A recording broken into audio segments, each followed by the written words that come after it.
Kaya pagka ang isang relihiyon ang itinuturo ang Panginoon Kristo raw ay Diyos, yun ba ay tunay na iglesyang sa Diyos? Ay hindi ho, ay hindi ho, ay hindi ho. Akin na ang buong sanlibutan.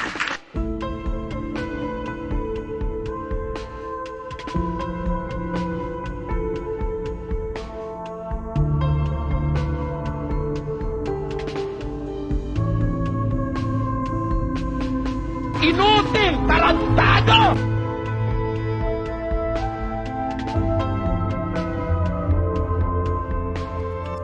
Na under sa domination ni Satanas. Take notice, I'm here already.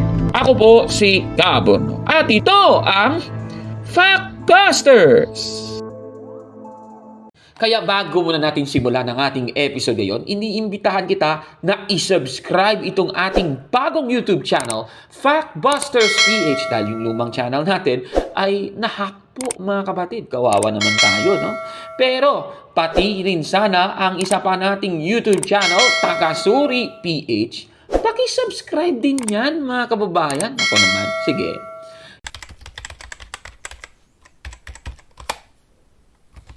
Magandang araw mga kapatid and welcome na naman sa isang episode ng Factbusters PH. Sa ikalawang Juan 1:7, sasalin ng ang dating Biblia, ganito po ang ating mababasa. Sapagkat maraming mandaraya ang kumalat sa sanlibutan, hindi nila kinikilala na dumating si Jesucristo bilang tao. Ang mga ito ang mandaraya at ang Antikristo. Dito po sa ating nabasa, kung ikaw ay hindi mo kinikilala na dumating ang ating Panginoong Jesucristo bilang tao, ayon po dito, ikaw daw ay mandaraya at Antikristo, mga kababayan. Tanong mga kapatid, pasado ba ang Iglesia Katolika dito po sa ikalawang Juan 1:7 na hindi tayo naniniwala na si Kristo ay dumating bilang tao? Ano bang pagkakilala ng simbahang Katolika sa ating Panginoong Jesucristo? Babasahin natin ang ating katisismo sa Catechism of the Catholic Church, paragraph 456. Ganito po ang ating mababasa.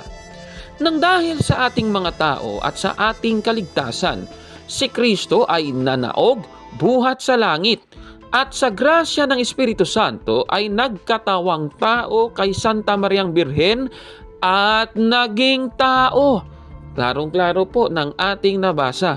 Si Kristo po ay nagkatawang tao at naging tao.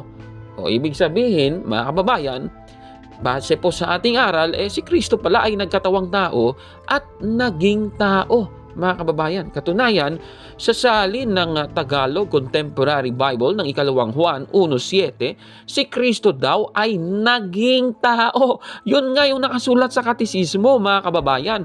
Kahit nga dito sa ang salita ng Diyos na salin, ang ikalawang Juan 1:7 nagsasabi na si Jesucristo daw ay nagkatawang tao. Ibig sabihin, kung hindi mo kinikilala ang ating Panginoong Jesucristo na siya ay nagkatawang tao o naging tao, ikaw daw ay Antikristo at mandaraya.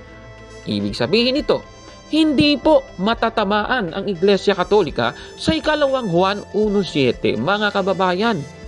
Pero, paano ito ginagamit ng mga ministro ni Manalo para sabihin ang naniniwalang Diyos daw ang ating Panginoong Jesucristo ay mga Antikristo daw? O ito, panoorin natin yung dalawang ministro, si Michael Sandoval at si Ramil Parva. Mga kapatid. Kaya pagka ang isang relihiyon ang itinuturo ang Panginoon Kristo raw ay Diyos, yun ba ay tunay na iglesyang sa Diyos? Ay hindi ho. Dahil sa pakinggan po natin muli ang pahayag ng Biblia. Ito aking babasahin, ikalawang Juan 1:7 sa isang salin ng Bibliang The Voice. Ito po ang ating mababasa, ililiwat na namin sa wikang Pilipino. Ang masamang daigdig ay puno ng mga sinungaling at pandaraya na tumanggi sa katotohanan na si Jesus na pinahiran ay naparito sa mundo bilang isang taong may laman at dugo. Ang mga taong ito ay manlilinlang at mga Antikristo. Ang sabi po ng Biblia sa atin, kapatid na Michael at mga gilim naming mga taga-subaybay, yung mga taong napunta o narito sa sanglibutan na tumatanggi na ang ating Panginoong Hesukristo ay tao may laman at may buto, sabi ng Biblia, sila ay mandaraya, mga antikristo, manlilinlang. Pag sinabi namang antikristo, kalaban ng ating Panginoong Hesukristo. Kaya hindi tunay na iglesia ng Diyos. Paano po ninyo sasabihin na kayo ay nasa tunay na iglesia o relihiyong sa Diyos kung ang paniniwala po ninyo ay labag sa itinuro ng ating Panginoong Hesukristo sa pamamagitan ng kanyang mga apostol? Ayan, so napanood po natin si Ramil Parba at si Michael Sandoval, mga kababayan, sa kanilang programang Ang Tamang Daan. Ayon sa kanila, ang mga naniniwalang Diyos daw ang ating Panginoong Hesukristo ay mga antikristo. Ayon sa ikalawang Juan 1:7. Kasi yung ginawa nila para mapalitaw na yun nga talaga, binasa nila itong salin ng The Voice Bible, mga kapatid. Tanong, totoo ba ito, mga kababayan? Suriin nga natin. Sa salin kasi ng The Voice Bible ang sinasabi, who deny the reality that Jesus the Anointed has come into the world as a man of flesh and blood. At kung ikaw daw, if you deny that, automatic, mandaraya ka daw at antikristo.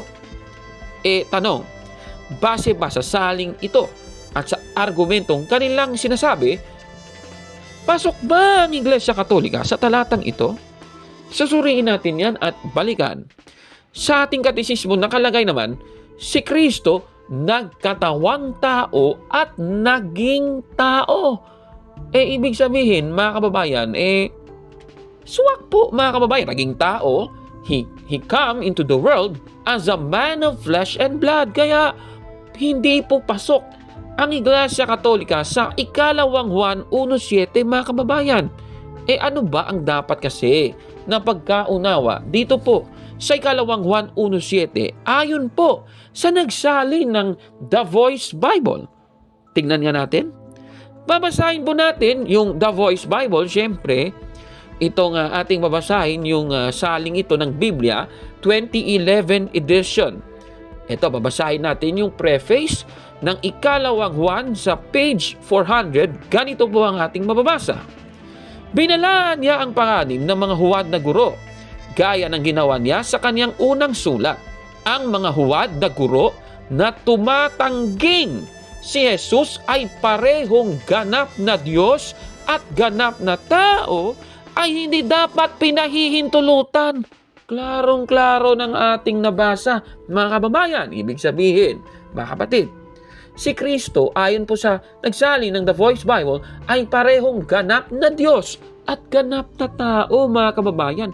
Ibig sabihin, mga kapatid, ang nagsalin pala ng The Voice Bible ay nagsasabing tunay na Diyos din ang ating Panginoong Hesukristo. At siyempre, yan po ay totoo ayon po sa ating katisismo, Catechism of the Catholic Church, paragraph 480, ganito po ang sinasabi. Si Hesukristo ay Diyos na totoo at taong totoo at kaisa ng persona ng Diyos. Dahil dito, siya lamang ang kaisa-isang tagapamagitan ng Diyos at ng mga tao. Klarong-klaro po ng ating nabasa, mga kababayan. Ibig sabihin, hindi talaga tayo mapapatunayang natatamaan sa ikalawang Juan 1:7. Katunayan, sa salin nga niya ng Matthew chapter 28 verse 19, ito babasahin natin. Go out and make disciples in all the nations. Ceremonially wash them through baptism in the name of the Triune God, Father, Son, and Holy Spirit. Klarong-klaro. Si Kristo kabilang pala doon sa Triune God, mga kababayan, na siyang Father, Son, and Holy Spirit. Mga kababayan, kaya tama talaga na sa Biblia, ang kalikasan ng ating Panginoong Hesukristo ay tunay na Diyos din, mga kapatid. Kaya itong sinasabi nila na ang sabi po ng Biblia sa atin, kapatid na Michael at mga gilim naming mga taga-subaybay, yung mga taong napunta o narito sa sanglibutan na tumatanggi ng ating Panginoong Hesukristo ay tao, may laman at may buto. Sabi ng Biblia, sila ay mandaraya, mga antikristo, manlilinlang. Pag sinabi namang Antikristo, kalaban ng ating Panginoong Hesukristo. Kaya hindi tunay na iglesia ng Diyos. Paano po ninyo sasabihin na kayo ay nasa tunay na iglesia o relihiyong sa Diyos kung ang paniniwala po ninyo ay labag sa itinuro ng ating Panginoong Hesukristo sa pamamagitan ng kanyang mga apostol? Palpak. Busted! Yan! Nako! Kawawa naman talaga itong dalawang ito. Ano? So, ano pa ba ang modus operandi ng mga ministro ni Manalo para masabing ang naniniwalang Diyos ang ating Panginoong Jesucristo ay mga antikristo daw? O ito, panoorin natin. Yung tumatanggi na sa pagtuturo ng ating Panginoong Jesucristo ay tao, ang tawag dyan mga bulero at mga antikristo. O, ito, pakinggan natin sa ikalawang Juan 1:7 dito po sa the message. Ito po yung ating mababasa. Maraming bulerong nagdudunong-dunungan ang nakakawala sa daigdig na tumatangging sumampalataya na si Hesukristo ay tunay na tao, isang may laman at dugo na tao.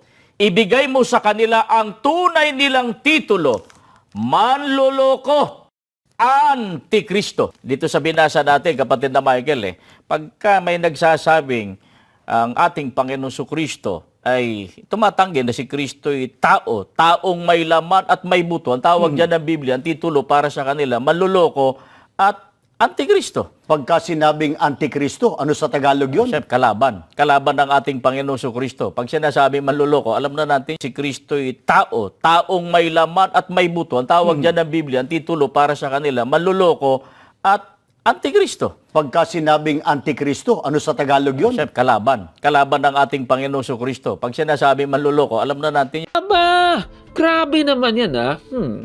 Ayon po sa kanila, mga kababayan, talagang antikristo po ang naniniwalang Diyos ang ating Panginoong Jesucristo at hindi tao. Ayon sa ikalawang Juan 1:7 na yung binasa naman nilang salin ay yung The Message Bible, mga kababayan. Tanong, tama ba itong sinasabi nila, mga kababayan? Susuriin natin yan, mga kapatid. Dito po sa kanilang binasa, kung sino man ang nagre-refuse to believe that Jesus Christ was truly human, sinasabing antikristo daw ayon sa saling ito. Tanong, hindi ba tayong mga Katoliko sumasang-ayon na si Kristo ay truly human at dahil dito ay automatic antikristo tayong mga Katoliko?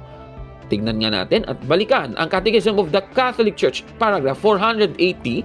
Yung binasa ko kanina, yung salin sa Tagalog, yung babasahin ko naman, yung salin sa Ingles. Ganito po ang ating mababasa.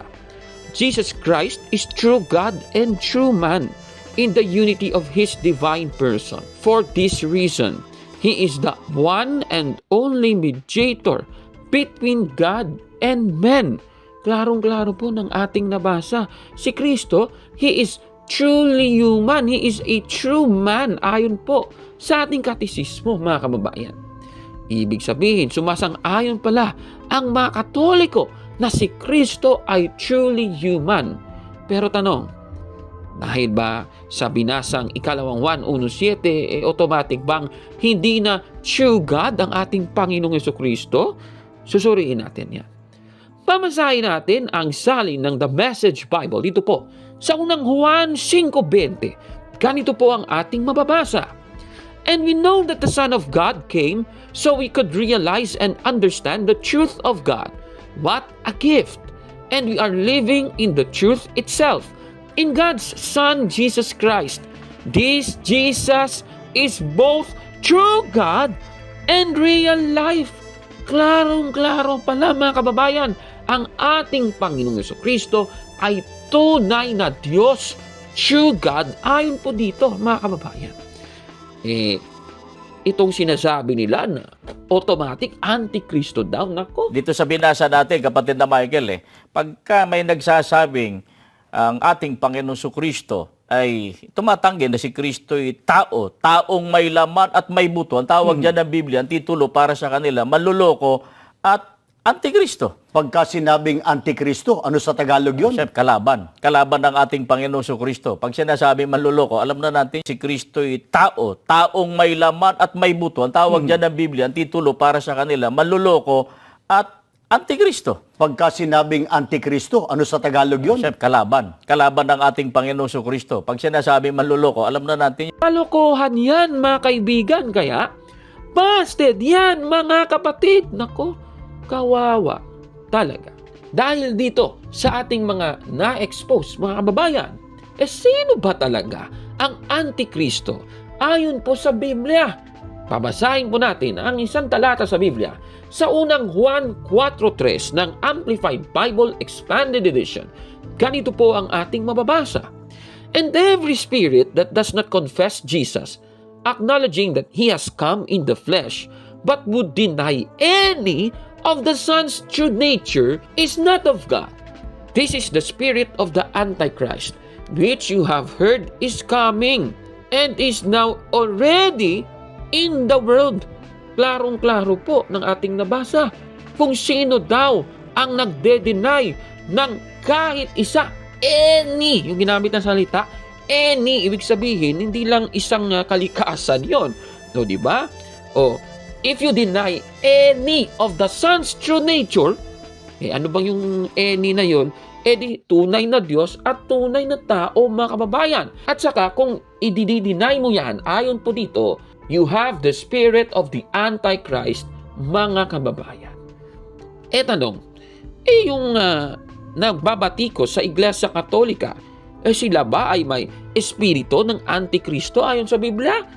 I-comment niyo po yan sa baba, mga kababayan. At kung like mo ang video na ito, paki-smash ng like button at mag-subscribe sa ating YouTube channel, Factbusters PH. Kaya, huwag maniwala sa sabi-sabi. Check mo na kung fact nga talaga. Hanggang sa susunod na episode, ako po si Kabornok. At ito ang Factbusters. Nako, sino nga talagang Antikristo? Alam nyo na ang sagot, mga kapatid. Nako, Mga kapatid, magandang araw po at kapayapaan ay maghari sa ating isipan at sa ating puso. At follow and subscribe, Factbuster PH at The Beloved Catholic sa Facebook page ni Kabornok. At abangan nyo si Kabornok, no? Dahil marami siyang i-reveal na mga maling aral at matutuhanan natin ang katotohanan. Dahil ang katotohanan ay magbigay sa atin ng tunay na kalayaan. God bless! I am Catholic. I am